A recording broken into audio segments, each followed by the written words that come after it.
시편 13편에서 15편까지 말씀 오늘 함께 보실 텐데요. 그 가운데에서 저희가 13편 말씀 함께 읽고 은혜를 나누겠습니다. 시편 13편입니다. 같이 읽으시겠습니다. 다윗의 시, 인도자를 따라 부르는 노래. 여호와여, 어느 때까지니까 나를 영원히 잊으시나이까? 주의 얼굴을 나에게서 어느 때까지 숨기시겠나이까? 나의 영혼이 번민하고 종일토록 마음에 근심하기를 어느 때까지 하오며 내 원수가 나를 치며 자랑하기를 어느 때까지 하리이까? 여호와 내 하나님이여, 나를 생각하사 응답하시고 나의 눈을 밝히소서. 두렵건대 내가 사망의 잠을 잘까 하오며 두렵건대 나의 원수가 이르기를 내가 그를 이겼다 할까 하오며 내가 흔들릴 때에 나의 대적들이 기뻐할까 하나이다.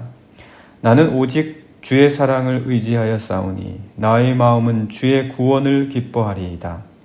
내가 여호와를 찬송하리니 이는 주께서 내게 은덕을 베푸심이로다. 아멘. 네, 오늘은 저희가 이제 10편, 13편, 저희가 오늘 보시는 말씀도 이제 다윗의 시입니다. 다윗이 참 고난을 많이 당했죠. 나중에는 이제 하나님의 약속대로 그 기름 부음 받은 대로 왕위에 오르고 또 하나님의 성전을 다 준비하기까지 했지만 그 길에 이르기까지 참 고난이 많았습니다. 고난이 많을 뿐만 아니라 생명의 위협도 굉장히 많이 받았죠. 그래서 사실 끝이 안 보였을 겁니다. 도대체 이거 언제까지 이런 일을 당해야 되는가? 왜 내가 이런 일을 당해야 되는가? 이게 정말 마지막이 언젠가? 언제가 돼야 이게 끝이 날까? 언제가 돼야 사울이 더 이상 나를 쫓지 않을까? 이렇게 나를 쫓지 않고서 되는 방법은 없나? 약속이? 왜 나를 이렇게 이유 없이 쫓고 그리고 그 약한 나를 쫓는 게 왜 이렇게 끝이 나지 않는가? 그렇게 분명히 생각을 했을 것이고 그것이 오늘 시편에 나와 있습니다. 그래서 시편 오늘 13편 1절의 말씀도 보시면 여호와여, 어느 때까지니까? 언제까지냐는 거죠. 이런 고난을 당하는 게 도대체 언제까지입니까? 사울이 도대체 왜 이렇게까지 나를 쫓고 언제까지 쫓으려고 저러는 겁니까? 주님, 이게 언제까지입니까? 기다리는 거죠. 그리고 계속해서 나를 영원히 잊으시나이까? 주의 얼굴을 나에게서 또다시 말하죠. 어느 때까지 숨기시겠나이까?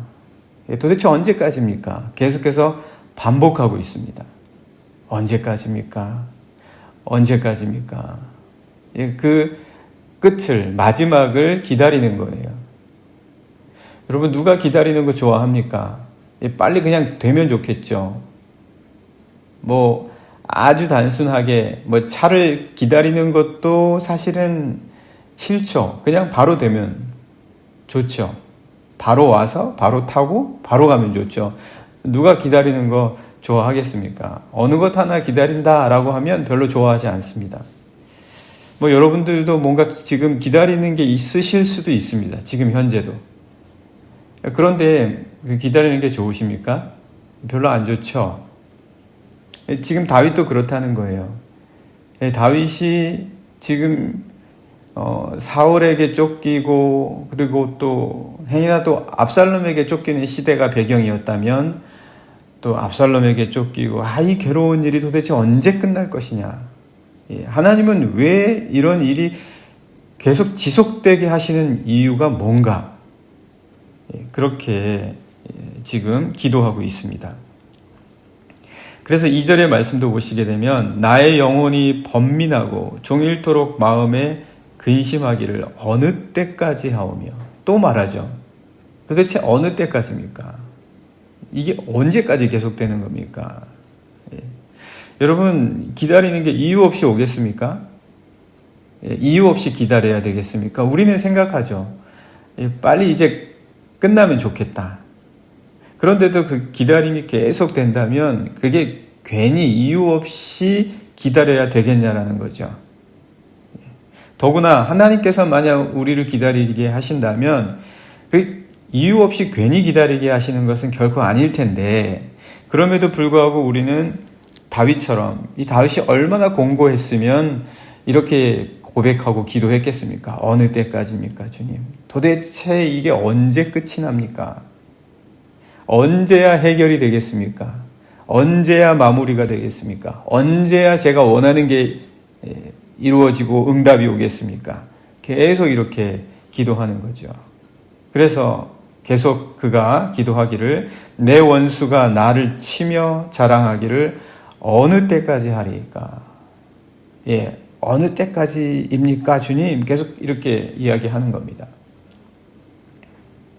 사실 원수가 자기를 치고 괴롭히는 것도 견디기가 어렵고 기다리기가 쉽지 않은데, 이게 언제 끝나나 정말 힘든데, 그리고 그 원수가 자랑까지 한다면, 그러니까 나를 정말 이런 식으로 괴롭히는데 그걸 자랑까지 하고 다닌다면 더 견디기가 어렵겠죠. 더 힘들겠죠. 그런 상황에 빠진다면.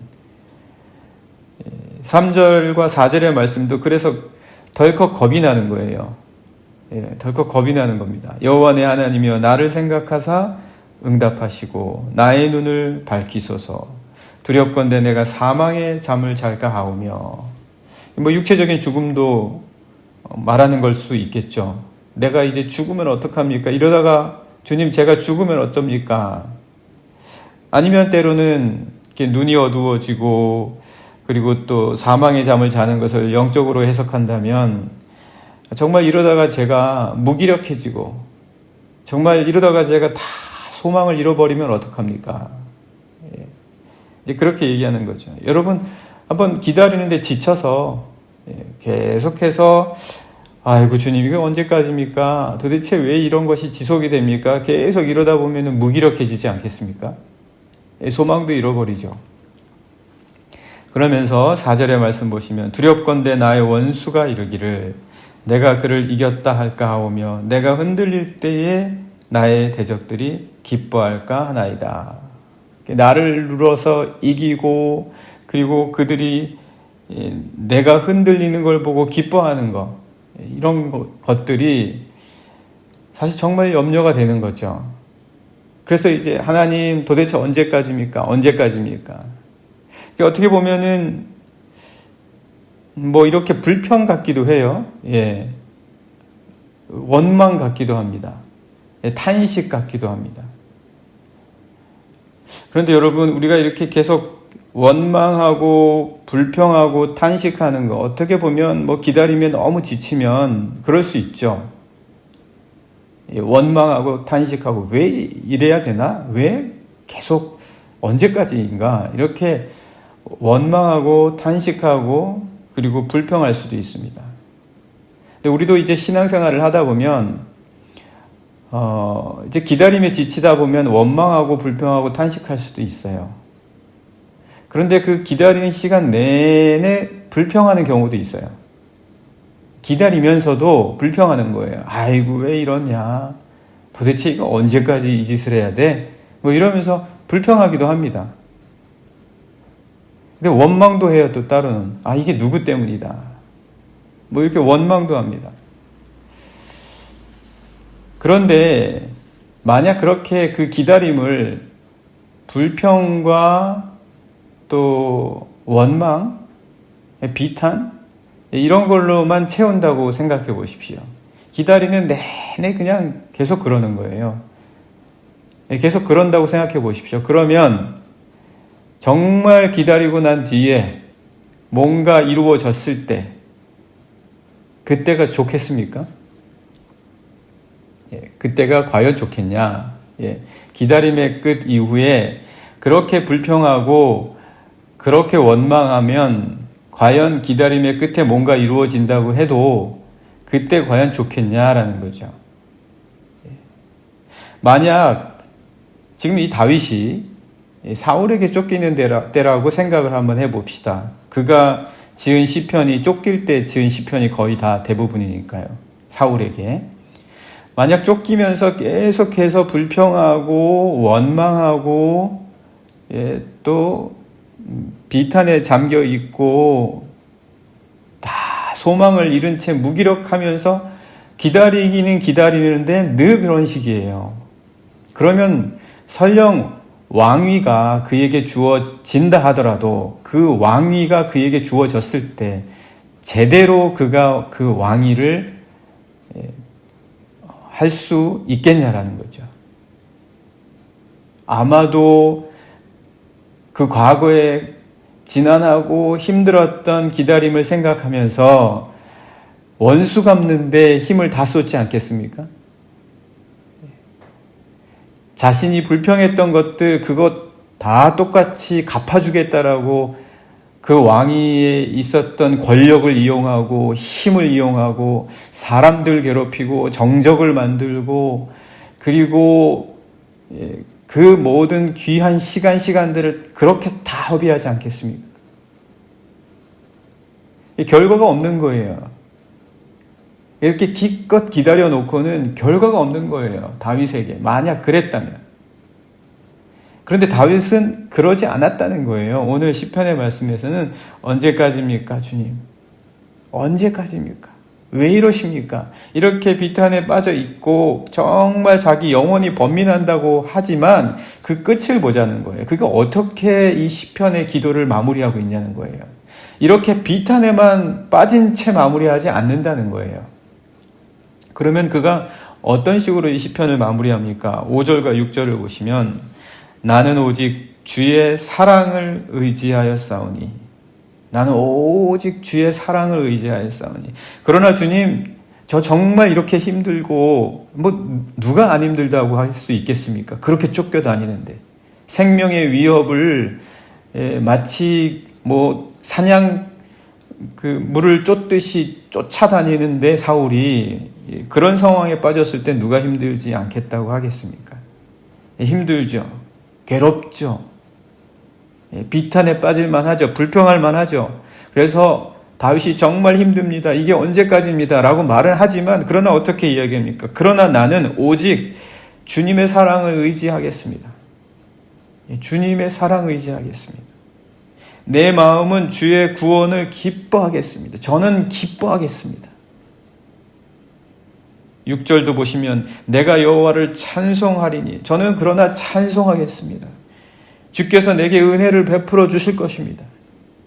소망을 갖고 기다리는 거예요.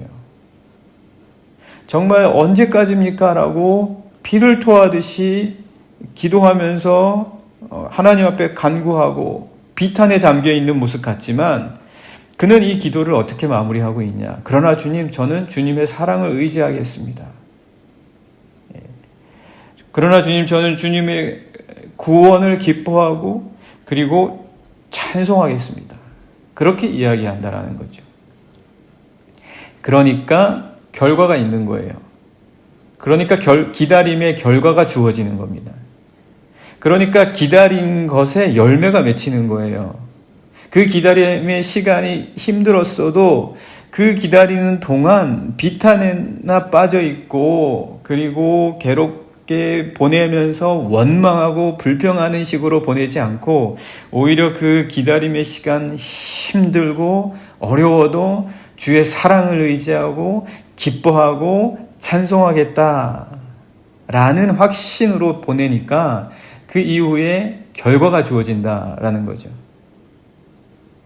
우리가 신앙생활도 하다 보면 정말 어려운 시기를 겪게 되는 그런 경우가 있습니다. 그 신앙의 시기를 다 겪고 어렵게 지내는데 기껏 그 시기를 힘든 시기를 다 보내고 나서 괜찮아지면 신앙을 버려요. 신앙에서 멀어져요.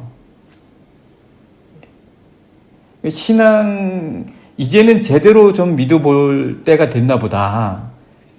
이제는 좀 정말 아무런 제약 없이 장애물 없이 신앙생활 할 수 있겠구나. 그렇게 생각할 때 신앙이 약해지는 거예요. 왜 그렇습니까?